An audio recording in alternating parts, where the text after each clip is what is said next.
Yeah, I think part of it is your content creation. The other part of it is like, I used to, as simple as responding in the comments. Like, you'd be Boom. surprised, comments don't even respond ever. Like, how? I respond to usually 2 or 3 comics on each platform. Now, I can't do it as much as I used to, but I respond to 2 or 3 on Facebook, 2 or 3 on Instagram, 2 or 3 on YouTube, 2 or 3 on Twitter. And that just lets people know that I'm not just a piece of them. I'm not a cog in a machine. I'm a real person reading that. Now, the drawback of that is you read a lot of comments and they're not all positive. But I talk to my audience. I go live. We talk directly to them. And it's Mm-hmm. not always here, buy this, here, buy that, here, buy this, here, buy that. Like, we establish, kind of like a relationship. And it's as simple as commenting back to them. Hey, what do you guys think of this shirt? And then listening. Like, my audience is great, right? I test, now for me, it's a lot easier because I have Patreon, and that's like the core fan base. These people are the ones who I know are going to buy something if it's buyable. I'll throw, hey, what do you guys think of this shirt? They'll be like, yeah, Kev, drop it. And sometimes they'll be like, this is the worst ever. Don't sell this. I believe they'd say that. Yeah. Dreams Never Die shirt, I should have asked them because dreams never sell either. So, but that's been built up over time. Okay, cool. Yeah, I believe they'll be honest. They're being honest for sure. Yeah. Yeah. Old porcelain doll, I see. Yeah. Yeah, because even that on that merch game, like you would, fly across the country for $100, but then sell $1,500 in merch. The merch game's no joke.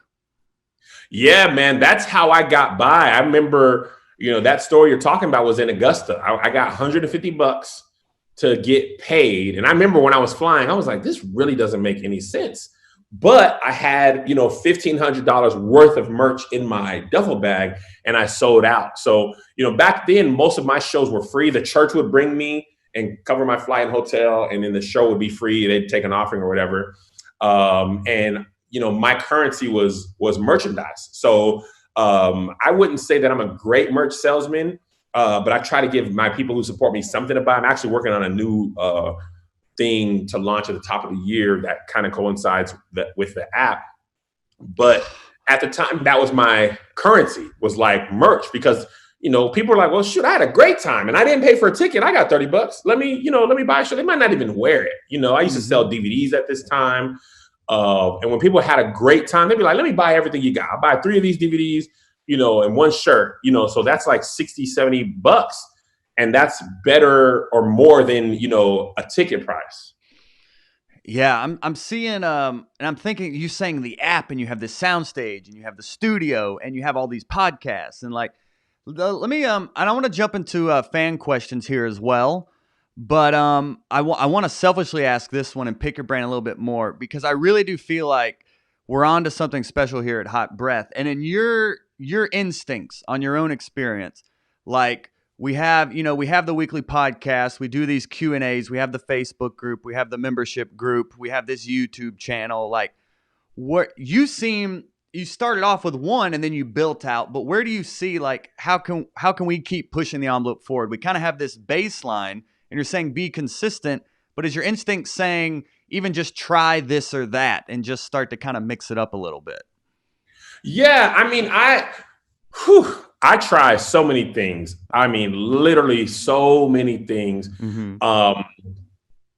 Sometimes that's also realizing that you're not good at one. Like Yeah. Vine. I tried some of the worst Vines ever are on my page. I'm almost glad that platform died, just so you can't go and search how bad my Vines used to be.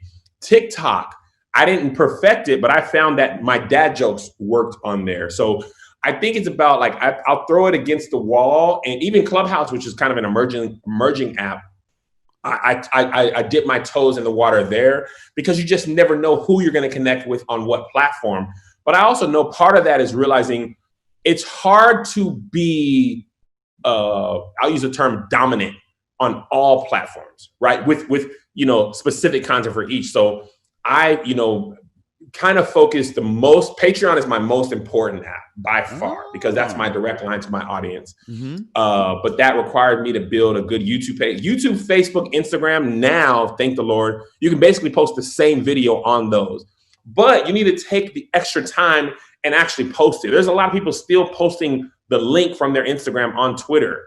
Nobody's watching that. And no one's clicking that link. You have to post that video on Twitter and cut it down to 2 minutes and 20 seconds or whatever, so that's part of it. Just first making the content and posting it natively. But the way I kind of see it, social media is my job. It's my responsibility to be aware of all the apps, what's popping, what's dropping, whatever, and know what my strengths are. Like Periscope was a great app for me because I'm long-winded. I could talk and talk and talk. So me and my audience, when I used to be driving to work for an hour and a half, I used to talk to them 4 or 5 times a week for 45 minutes for like a year, 2 years, almost 3 years, and I only really stopped that when I started Patreon, because when I started Patreon and I quit that job because I didn't have an hour and a half in my day where I was like, I couldn't do anything.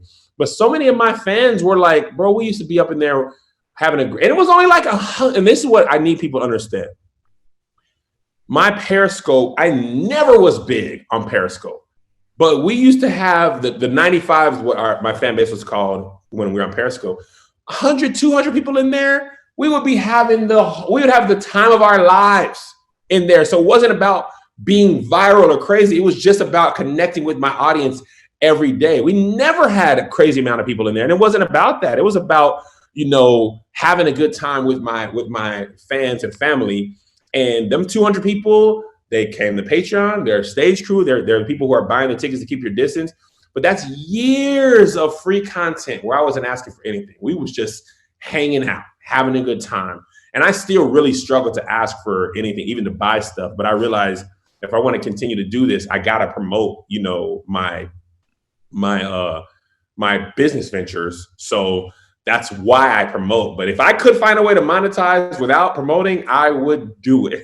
Wow. Yeah, me too. And Prime loses. Like if you watch, sorry, Joe, I didn't mean to cut you off. No, we just got a super chat. So thanks for. I know they done gave you $2, Joe. We out here. We made it.